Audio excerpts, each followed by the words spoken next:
अनिल पाटलांना पहिल्या स्टॉपमध्ये मंत्रीपद मिळालं तेव्हा गोड वाटलं का? पत्रकारांच्या प्रश्नावर मंत्री बाबासाहेब पाटलांचं हे उत्तर. गोड वाटलं का शब्द बाबासाहेब पाटलांनी टाळायला हवा होता असं अनिल पाटील म्हणाले.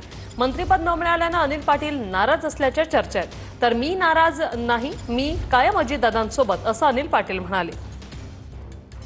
मागच्या वेळेस ते मंत्री होते, यावेळेस मंत्री आमदार आहेत. सगळ्यात बुजुर्गांना मंत्रिपद मिळालं, यांच्या काही मंत्रिपद मिळण्याची अपेक्षा होती कारण अनिल पाटील उत्तर महाराष्ट्रातले गेल्या माझ्यापेक्षा ज्युनियर अनिल पाटील. मी 4 टर्म आला त्यावेळेस अनिल पाटलाला दिलं त्यावेळेस तुम्हाला गोड वाटलं? अरे नेते हे टप्प्याटप्प्याने देतील ना, त्याला उत्तर महाराष्ट्रातले एकमेव आमदार सर आपल्या नेते पक्षवाढीसाठी नेते करते करा, मागे राहा, सगळं होतं.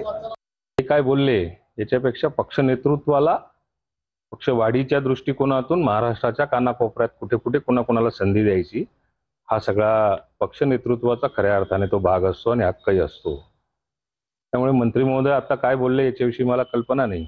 कदाचित त्यांच्याकडनं बोललं गेलं असेल, पण त्याचा हा हेतू कदाचित नसेल की पूर्वी तुम्हाला संधी दिली त्यावेळी गोड वाटलं का, हे बोलणं खरं तर त्यांनी टाळलं पाहिजे होतं. पण त्यांच्याकडनं ते निघालं जरी असलं तरी ते काही पक्ष नेतृत्वावरती विश्वास ठेवत नाही किंवा आमच्यासारख्या कार्यकर्त्यांची पाठराखण करत नाही, असं काही त्याचा अर्थ काढण्याची आवश्यकता वाटत नाही.